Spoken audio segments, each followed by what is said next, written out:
Hello and welcome to Run Pass Opinion, a brand new sports web show hosted by yours truly, Robert Schmitz, right here on YouTube, in this gorgeous new studio that I absolutely cannot wait to show you. It offers me tons of flexibility, whether I'm breaking down plays on this monitor right here, talking through football concepts, or covering whatever other opinion about NFL news I need to cover throughout the NFL's offseason or regular season. This should offer me tons of ability to put content together, and I cannot wait to get started. It's not going to replace the analytical breakdown videos that you may know me for, but it should supplement it and offer a change of direction when that's necessary. Again, I can't wait to get deeper into it. That said, I haven't tested it yet, but what better way to test it than talking through a topic that I know is near and dear to Bears fans' hearts right now, and that is what the team is going to do at quarterback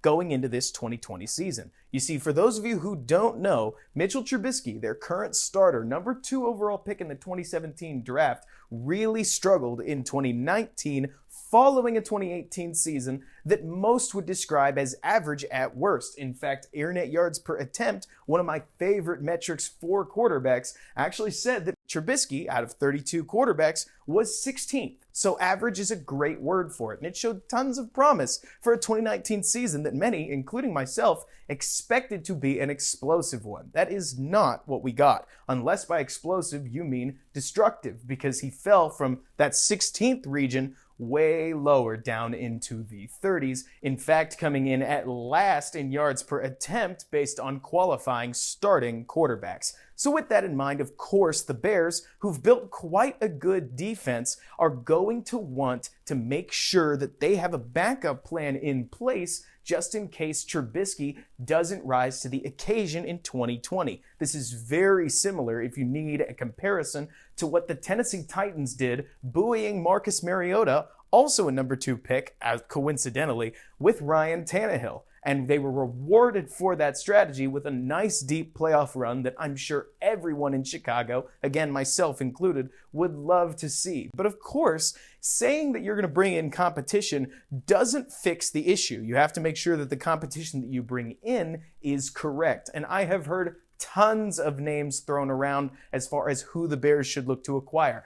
Everybody from Jameis Winston to Teddy Bridgewater and everyone in between. And so with that in mind, I wanted to go through and quickly rank the 10 players that I like from best to worst that I realistically think are going to be available. And it should be a pretty quick list, so let's not waste any time. Let's jump right in. My personal favorite choice, number 1 on my list, is none other than current, I guess it's Las Vegas Raiders now, quarterback Derek Carr. From what I can tell, and of course this is just internet scouring and tweets and whatnot, there seems to be trouble in paradise between head coach John Gruden and quarterback Derek Carr. Combine that with the fact that the Raiders seem to be prepared to offer Tom Brady, who will also be on this list, but we'll get to him, a 2-year, $60 million deal, and there's got to be potential there for the Raiders to trade him away from Las Vegas if the price is right. And for the Bears, that could be as simple as, say, one of their second-round picks, which for a quarterback like Carr, who according to almost every metric you can find is at worst average, he's going to give you that floor, that benchmark. In fact, if you took Derek Carr's career stats and ported them into the Chicago record book, he would be number 2 or number 1 as a Bears passer in franchise history. So this is a quarterback that Chicago could absolutely use. And for a second-round pick, they would get a solid contract with very little guarantees that, while it's a little expensive, especially considering Chicago's current cap-strapped and resource-strapped state in terms of draft capital, it's somebody that they could potentially compete with both now and in the future. And while I'll go ahead and say that I think prepping to draft a quarterback, whether late or in the middle of round 1 in 2021, is likely the best strategy, Derek Carr would be a competitive bridge quarterback that would give you a shot at the Super Bowl with the ability to get away from him if he didn't fit Chicago. He's a short-throwing, accurate quarterback, which makes a lot of sense in a West Coast offense that could become a bit of a hot potato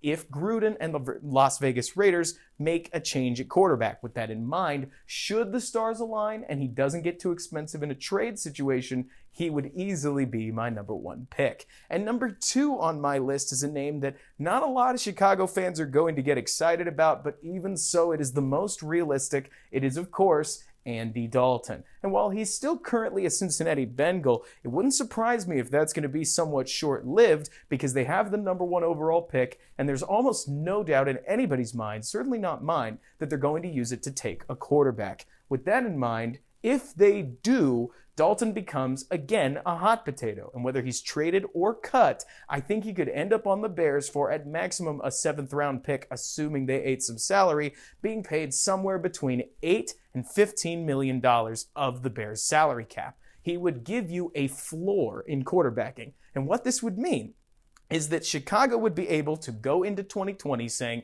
if Mitch can beat Andy Dalton, if he can rise above Andy Dalton's level of play, which has been pretty consistent over the last 8 to 10 years, then great. The Bears should be set at quarterback. But if he can't, there's a contingency plan in place that you know what you will get, especially considering that Dalton has experience in RPO, West Coast style offenses. It just makes a lot of sense. And given that he's somewhat affordable when you consider that he's an NFL starting quarterback, I think this is a great fit for the Bears that, while not being super exciting, would give them decent quarterback play in case of emergency. And based on anybody who watched last year's 8-8 situation, even with strugglesome quarterback play, solid, decent quarterback play is all the Bears need. Now, my 3rd overall choice is a bit of a wild card. Couldn't be more different from trading for Dalton.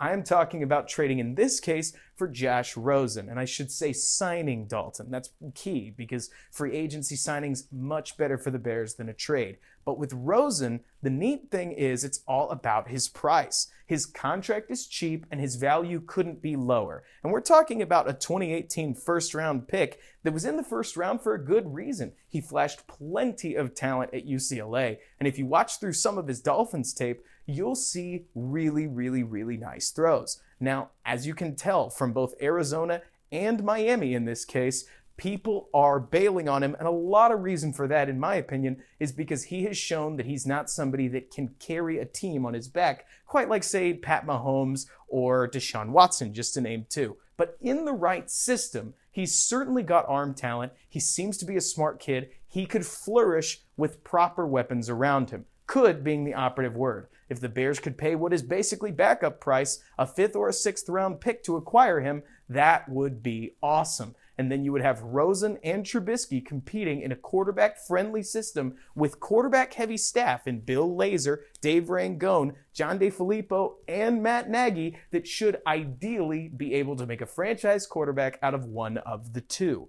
And my 4th choice is not going to be an exciting one, certainly not a sexy pick. We're talking about Case Keenum. And the primary reason for this is that he is the cheapest quarterback in free agency right now that would still give you some semblance of starting level play. I really believe that, based on not only what he did a few years ago in Minnesota, but also even what he did last year in Washington. You see, I charted it out, and besides watching a couple games just to make sure the stats weren't lying to me, I found that in games specifically where Keenum had Terry McLaurin to throw to, who did miss a few games, he put up a 6.66 ANYA on the Washington Redskins, which is quite a feat for a team that did not win a ton of games. That shows to me that Keenum can give you average quarterbacking play as long as he's got someone to throw to. And with guys like Anthony Miller and Allen Robinson on the team, he certainly will, assuming that they don't all get hurt.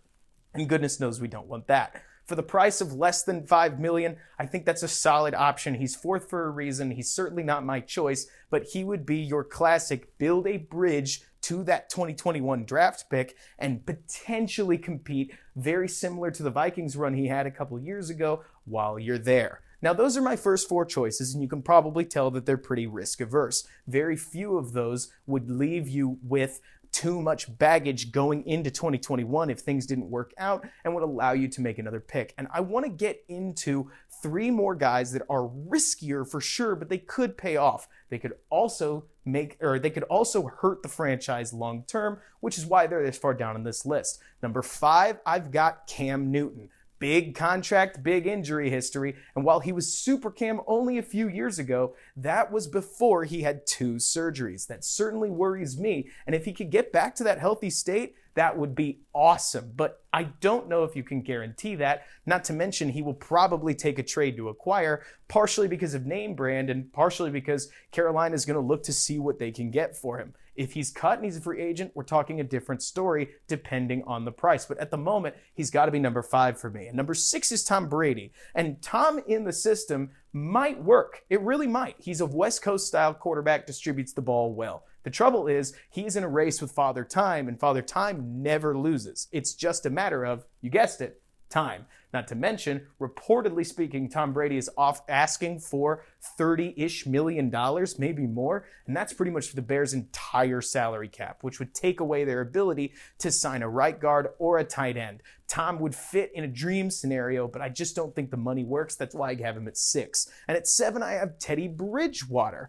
who is incredibly expensive, mostly in terms of future value. I actually think he'll take less than Tom, somewhere between 26 and 28 million. The trouble is, I see it in a 3 or 4 year deal with at least 2.5 of those years guaranteed. That's a lot. That's a lot more than the Bears can pay. Not to mention all 3 of these guys, Newton, Brady, and Bridgewater, if they were brought in, they're not being brought in to sit on the bench or to mentor Mitch. It doesn't give Mitch a chance to rise above and play his way into that starting spot. These 3 will be brought in to start. They're all big commitments. Certainly Bridgewater is one, and not to mention he throws the ball short all the time. Actually, as a matter of fact, he was last in the NFL in terms of intended air yards over attempt. He's somebody I definitely want to be wary of. And the 3 names that I don't want to see, Nick Foles, while we could get a pick back for him, is far too expensive for far too long. I'm higher on Nick Foles than some, but I just don't think he's the right fit. There's too many other quarterbacks available. Phillip Rivers, I think if we were talking about him in 2018, I'd be more on board, but his 2019